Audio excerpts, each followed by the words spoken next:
We would like to welcome you to our new series on the book of Daniel, where God reveals the future history of mankind. Now, Daniel tells us we are in the last moments of human history and concludes with God's redemption of mankind. We invite you to stay with us. We know you will be blessed. Sometimes it's hard for me to remember you are near. Pace of life just gets so out of hand. I try my best, but it's just never good enough. I'm reminded of how much I need to know. You are for me, you're not against me. You are with me, I'm not alone. Through all the darkest times and brightest days, I know some things will always stay the same. I'm not alone. Welcome. Thank you for joining us today. We're going to spend a few minutes again in the book of Daniel. We have some pretty exciting stuff to cover today. We're going to get right into those moments in the life of Daniel that I hope you find fascinating, but I hope you find you can identify with Daniel and the message of the book. I want to take a moment to thank Sherry. The City of Rocks, which is, we mentioned last week the small city of Rocks north of Gooding, Idaho. The City of Rocks that you see today is southern Idaho, much closer to the Utah border. One of the great international climbing places in the world. And Sherry just had an opportunity to snap those beautiful pictures. So Sherry, thank you so much for taking us there for a few moments. Now we need to jump into our story because we have a lot to talk about. So faith and hope for today, our series, Daniel chapter 2. Daniel's name means God is my judge. Now, let me give you a context here. Maybe your mom and dad called you by your name. Maybe it was Sally or Jane or Bob, and when it was time for you to come to dinner, your mother would yell, "Bob, Sally, Jane, come to dinner." Now, I want you to think about Daniel's life. When Daniel was growing up and it was time for dinner, and he was out playing with his friends in Jerusalem, Daniel's mother would open the door and she would yell out, "God is my judge, come to dinner." And everybody in the neighborhood would hear a gospel message. So when we study Daniel, it is a book that tells us something profoundly important about the good news of God's judgment. The book of Revelation says there is the hour of God's judgment that is to be announced to the whole world. The book of Daniel is about the judgment of God and its good news. So hang on. That's just an underlying theme of the book. I hope you discover that in it is an incredibly wonderful message. So last week we heard that the king of Babylon had demanded the wise men reveal and interpret his dream or face the death penalty. They were shocked, terrified, as they now realized they could not reveal to the king his dream and interpret it. And they were facing the end of their life. They also, we talked about last week, realized that they made a confession that only somebody who knew a God that was not of this earth, only that God could interpret and do the thing the king had asked. So let's jump into verse 12 and 13. It says, "Because of this, the king became indignant and very furious and gave orders to destroy all the wise men of Babylon. So the decree went forth that the wise men should be slain, and they looked for Daniel and his friends to kill them, to put them to death. And he said to Arioch, the king's commander, 'For what reason is the decree from the king so urgent?' Then Arioch informed Daniel about the matter. So Daniel went in and requested of the king that he would give him time in order that he might declare the interpretation to the king." So as they went out to find Daniel, Daniel has a reprieve. He has just a moment to say, "Hold on, let's go see what we can do." Then Daniel went to his house, informed his friends, Hananiah, Mishael, Azariah, about the matter, so they might request compassion from the God of heaven concerning this mystery, so that Daniel and his friends would not be destroyed with the rest of the wise men of Babylon. Then the mystery was revealed to Daniel in a night vision, and then Daniel blessed the God of heaven. Daniel said, "Let the name of God be blessed forever and ever, for wisdom and power belong to him. It is he who changes the times and the epochs. He removes kings and establishes kings. He gives wisdom to wise men and knowledge to men of understanding. It is he who reveals the profound and hidden things. He knows what is in the darkness, and the light dwells in him.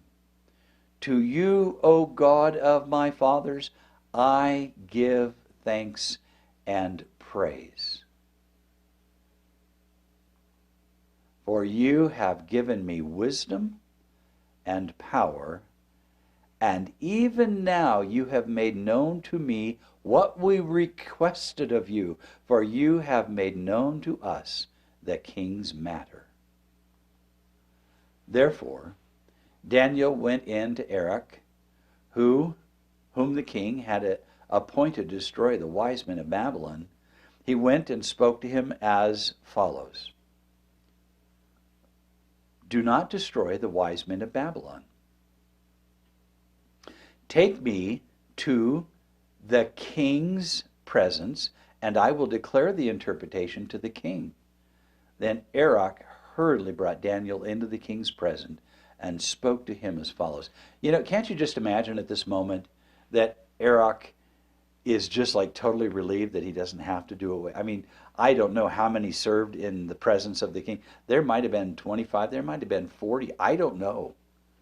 But Arioch must be greatly relieved that Daniel is willing to go on this journey. And here's what he says to Nebuchadnezzar: "I have found a man among the exiles from Judah who can make the interpretation known to the king." Now, did you notice that is a statement of faith right there? Even though Arioch is in a pagan land and he worships pagan gods, he is expressing faith that Daniel is able to do what he says.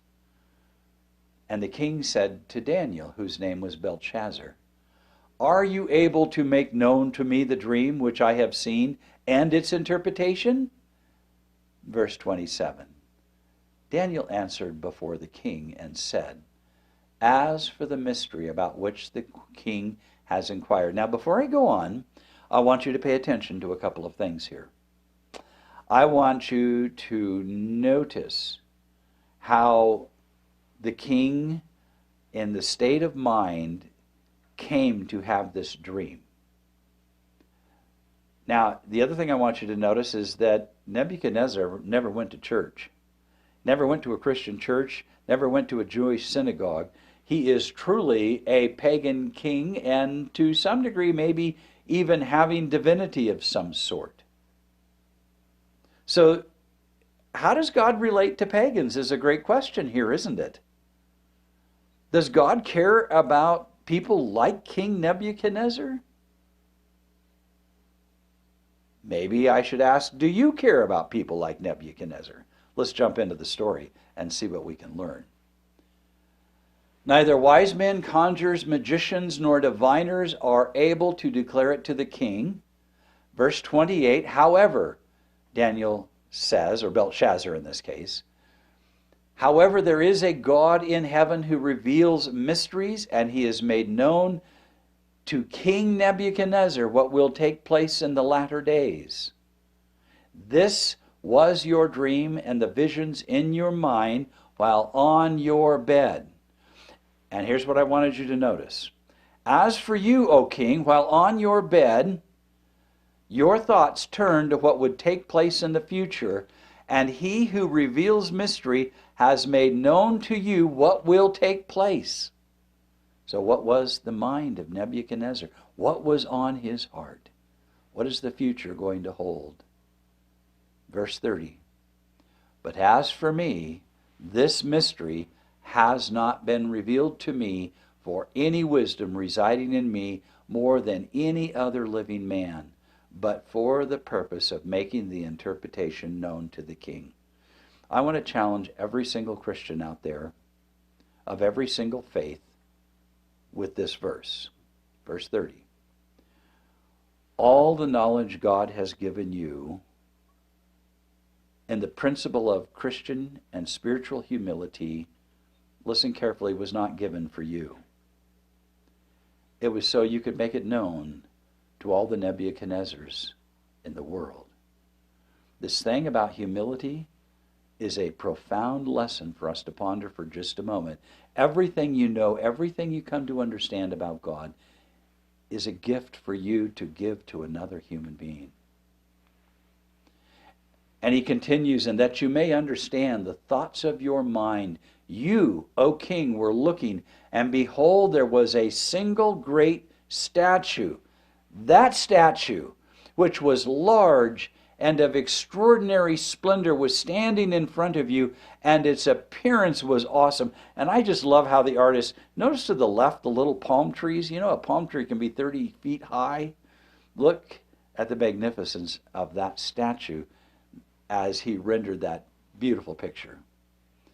The head of the statue was made of fine gold, its breasts and its arms of silver, its belly and its thighs of bronze, its legs of iron, its feet partly of iron and partly of clay. You continued looking until a stone was cut out without hands, and it struck the statue on its feet of iron and clay and crushed them. Then the iron and the clay and the bronze and the silver and the gold were crushed all at the same time and became like chaff from the summer threshing floors. And the wind carried them away, so not a trace of them was to be found. But the stone that struck the statue became a great mountain and filled the whole earth. This was the dream. And now we will tell its interpretation before the king. You, king, are the King of kings, to whom God of heaven has given the kingdom, the power, the strength, and the glory. Now listen carefully. In the interpretation, as things begin to move towards the end of humanity on this earth, there's a prophetic marker for the kingdom of Babylon. That marker carries through other prophecies as well. Are you making note of that? Just tuck it away for later on. And whenever the sons of men dwell, or beasts of the field, or the birds of the sky, he has given them into your hand and caused you to rule over them. You are the head of gold. Now we know that was the nation of Babylon that was in charge of the known world at that time. After you, there will rise another kingdom inferior to you. We know today that is the Medes and the Persians that came in and conquered Babylon. Then another, a third kingdom of bronze, will rule over all of the earth. We know today that would be Greece, that would come in and conquer the Medes and the Persians. Then there will be a fourth kingdom as strong as iron, inasmuch as iron crushes and shatters all things. So like iron that breaks into pieces, it will crush and break all these in pieces. And we know that would be pagan Rome. I want you to be paying careful attention. That you saw the feet and toes partly of the potter's clay and partly of iron. It will be a divided kingdom, but it will have in it the toughness of iron, inasmuch as you saw iron mixed with common clay. Now that is Christian Rome that conquered the pagan Roman Empire and all of the nations. Now please observe that the principles of Rome, pagan and Christian Rome, run all the way down to the end of time. And you go, well, Steve, how can that be? I want you to stop and think about it. As an American, do you realize that as a democratic republic, the principles of our political system have their roots right into the Roman Empire. And so those veins of Rome are manifested all the way to the end of time, which means democracy will reign all the way till the end, till the Lord establishes his kingdom permanently and the earth is created new. Isn't that just fascinating? As the toes of the feet are partly of iron and partly of pottery, so some of the kingdom will be strong and some will be brittle. Now, I studied art, it was my minor, and here's what's really interesting to me. We had an entire quarter on ceramics, and the one thing we wanted to make sure we did is we wanted to make sure when we were going to make pots or sculptures, we needed to make sure that the clay was washed of impurities. We needed to make sure that there was no iron in that clay. Because you know what happens if you make a beautiful vase and you fire it? If there's any chunks of iron left in the clay, they will heat up at a different rate and they will actually cause your piece to blow holes in it or explode. So when we look at iron and clay together, understand that we are seeing as we move towards the end of time the instability of humanity until the Lord comes and establishes his kingdom forever. So it would be nice if the whole world were going to be a unified, happy place. But this side of eternity, folks, there's no promise that the human race will ever be fully compatible and love their neighbor fully and completely. The story here tells you what it looks like the human race will be in a divided, conflicted world till the end of time.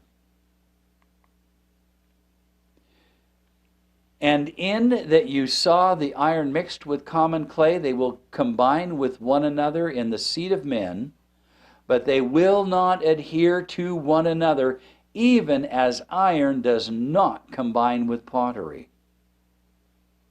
Just like I said, instability, conflict, disagreement.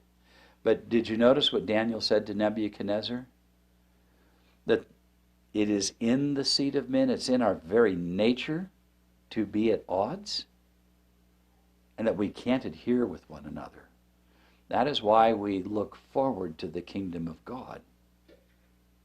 That is a profoundly important prophetic truth told in the 6th century BC to King Nebuchadnezzar so that you and I could discuss it today.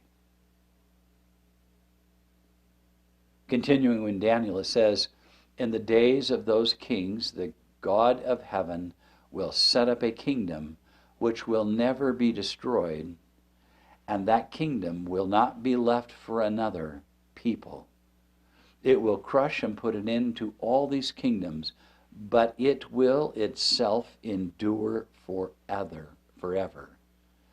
Inasmuch as you saw that a stone was cut out of the mountain without hands, and that it crushed iron and bronze and clay and silver and gold, the great God has made known to the king what will take place in the future, so the dream is true and the interpretation is trustworthy. So I want you to understand now in the rest of Daniel, you've been given this set of empires that becomes the roadmap to interpret the rest of Daniel and much of the book of Revelation in its prophecies. So this statue has profound significance as a student of prophecy for you to take note what has just been said to King Nebuchadnezzar. It says, then King Nebuchadnezzar fell on his face and did homage to Daniel, and gave orders to present to him an offering and fragrant incense. That's like a fortune if you just tuck that away. The king answered Daniel and said, surely your God is a God of gods and a Lord of kings, and a revealer of mysteries, since you have been able to reveal this mystery." Then the king promoted Daniel and gave him many great gifts, and he made him ruler, now pay attention, over the whole province of Babylon, and chief prefect over all the wise men of Babylon. I've worked in the corporate world as a young man, and I just want to tell you something that's really interesting for young men and women who step into the world in the situation that Daniel is just in. And that is this, that there is this remarkable sense that as a young person going into management, if you would, there's many, many challenges, because imagine the challenge Daniel has with all these senior, quote, wise men who are politically connected. Daniel just doesn't walk in there and get welcomed in this position. So from this point of the story on, what I want you to understand that Daniel now, first of all, as a believer in the creator of the universe, as a man of faith and a young man, that we are going to encounter a young man going out into the world in a totally pagan, non-believing environment. And he's going to live by faith every day. And that becomes a significant and valuable lesson here from chapter 2 forward for every young person in the world. Because he's going to run into some real political challenges here. He's not going to be, oh, thank goodness we have Daniel. So, point being is that living by faith sometimes feels and looks a little different than what you think it does. It feels different. Daniel still has to prove himself in so many ways. But please remember just one thing. Daniel has put his entire faith in a living God, the creator of the universe. And I would hope that for each one of us that, in one sense, can make us fearless to stand by faith alone in God. Is that true for you? Is that true for me? Is that true for your children? And if you're a young person listening to this, when you run out into the world, do you discover sometimes the world just isn't really fully supportive of a person who lives by faith? Come back to the book of Daniel and study him with the greatest of care. Because Daniel now has become a role model, because he is a young man. He might be in this position. He might be 20 years old, maybe 22. Maybe the oldest he could be would be 24 or 25. But from the story we just read, he could be 19 years old. Let me read this to you again. Let's say he's somewhere between 19 and 25. Listen to the authority that this young man carries. Then the king promoted Daniel and gave him many great gifts, and he made him ruler over the whole province of Babylon, and chief prefect over all the wise men of Babylon. Now they are all subject to him. You just can't help but admire this young man's faith and where this journey has taken him in the story. Daniel made request of the king, our last verse today. Daniel made request of the king, and he appointed Shadrach, Meshach, and Abednego over the administration of the province of Babylon while Daniel was at the king's court. Now, last week in our conversation, we realized that Daniel not only served the rest of his life till maybe he was almost 80, maybe in his 80s, he also, when Babylon fell, also served under Cyrus, the next nation that conquers Babylon, serving 2 administrations as one of the most remarkable statesmen, I believe, in human history, as a man of faith. And I hope you can just take a moment and kind of imagine all of the complexities and the issues that Daniel has experienced personally. Let this book just speak to you about your life, living by faith alone in God, because God has plans for you. He has places for you to go. He has things for you to do. And please know that he is in a foreign land. He doesn't have a support network like maybe you have here at home. So Daniel, God is my judge, has introduced the pagan world in his time to his God, our judge. And by the way, did you notice King Nebuchadnezzar acknowledges and accepts the God of Daniel by faith? You want to talk about ministry and witnessing? Did you catch that? That Nebuchadnezzar embraces the God of Daniel and begins a journey of conversion. Wow. You want to talk about how to minister in a foreign land? Just think of the challenges he faces there. Notice he's not telling the king how to live his life, but did you notice how he introduced the remarkable thing about health to all of the other young men and to all the citizens? All of those said, man, maybe we need to think about how we live our life and eat better and eat healthier. Daniel, God is my judge, introduces his God to the king.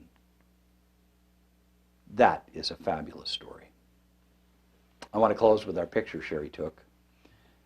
And if you just take a moment, this is one of those beautiful skies, and this is the entrance coming into the City of Rocks. You just need to know that Sherry happens to like to take cloud pictures, and she has some fabulous pictures. This is one of those in which those clouds just kind of fan out and reach out, and so I'm really grateful, Sherry, for those lovely pictures. You just take us to some really great places. You can see how the sagebrush is all in bloom there, and thanks very much. I want to challenge you to go back to the book of Daniel now with fresh eyes, dig in, and meet God is my judge. It's an incredibly important and relevant story. Blessings. Take care. Thank you for watching today. Our email address is screamingrockministries@gmail.com, or drop us a note to Screaming Rock Ministries, P.O. Box 5622, Twin Falls, Idaho 83303.